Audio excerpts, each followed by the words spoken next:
Alright, welcome back to the video everyone. Now, while we're waiting for me to be able to put this third two head together, which is coming along nicely as you can see. Oh, no screw on it though, so I need to put it down before I break something. Anyway, let us talk about that thing at the back there, which is the notch probe. For my setup, I put a notch probe on this little slider here, where I can just mount and dismount it when I need it.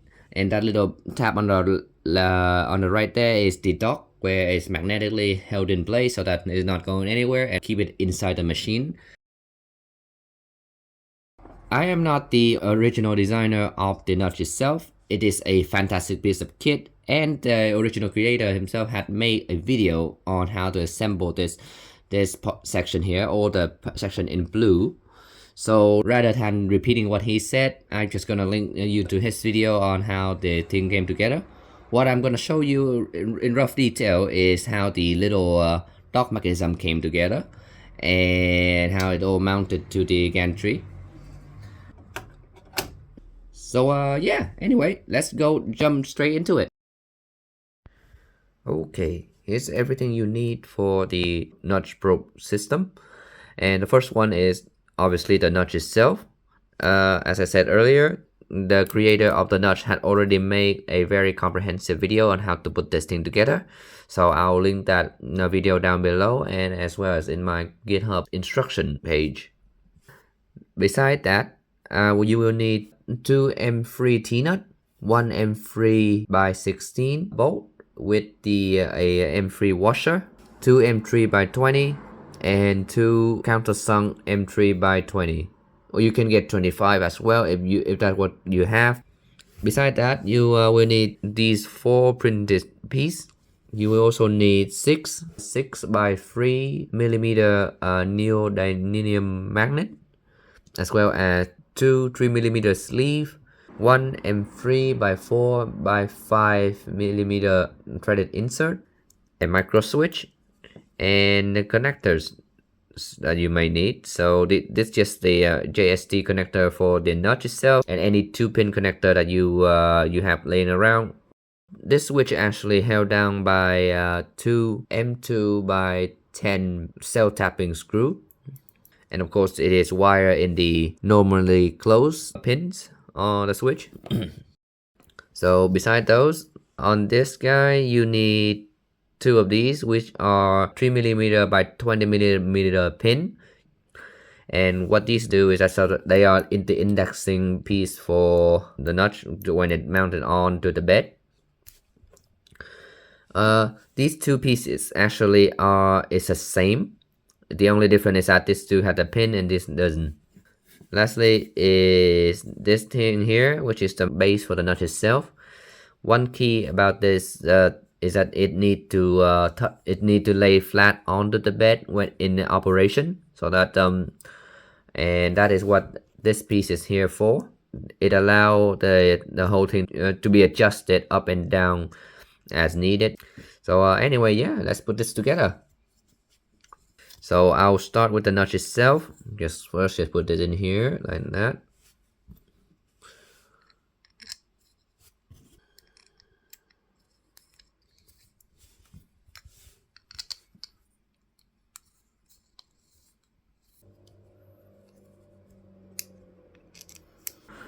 One thing about these countersunk is that you are screwing directly into plastic, so be gentle with them. Now let's move on to this thing here.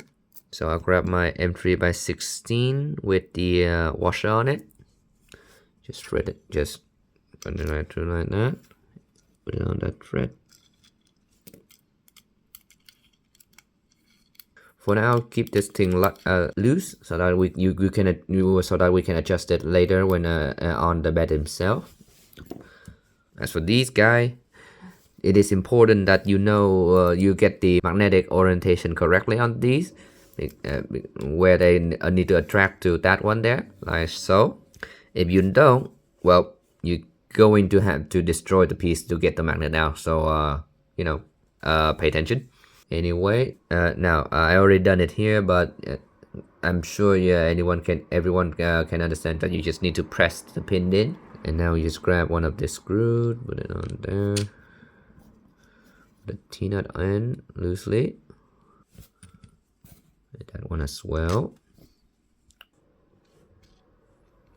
but loosely. Alright, so with that we got all the components that we need.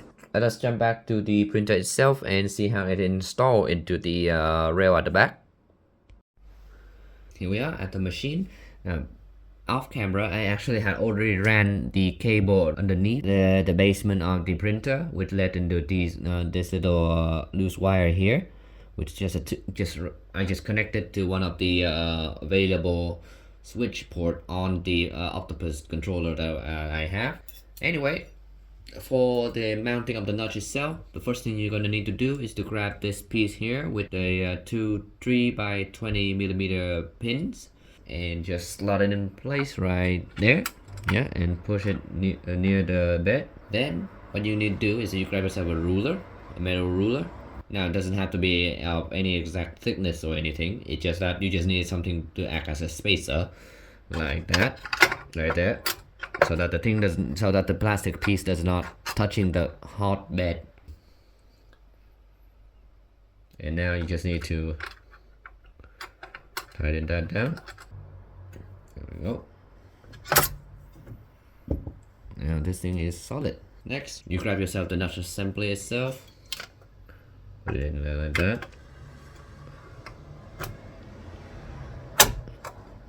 Just let it rest on the bed and tighten up the bolt on the side. Make very sure that the thing is on the bed itself, because that actually will have a noticeable effect on your probe accuracy if you don't. When you're done with the tightening, just take it off. Have a little wiggle to make sure that the thing is actually tightened. There we go. Now, with this thing together, you can just put it aside and grab yourself the last piece of the puzzle. What you're gonna do with this is that you're gonna put it onto the side like so.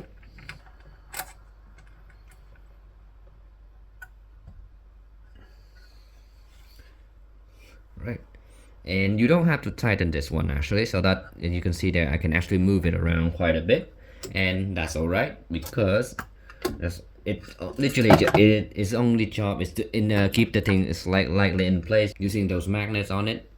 And yeah, as long as it doesn't move anywhere, that's fine. And one key thing here is that you don't want the notch to be touching the bed, so that's one thing that you need to check by just running your finger all along there. And with that, it was done. So let's just connect the wiring like so.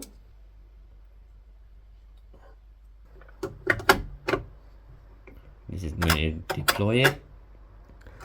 So this is where it is to be stored when it's inactive. And there we are.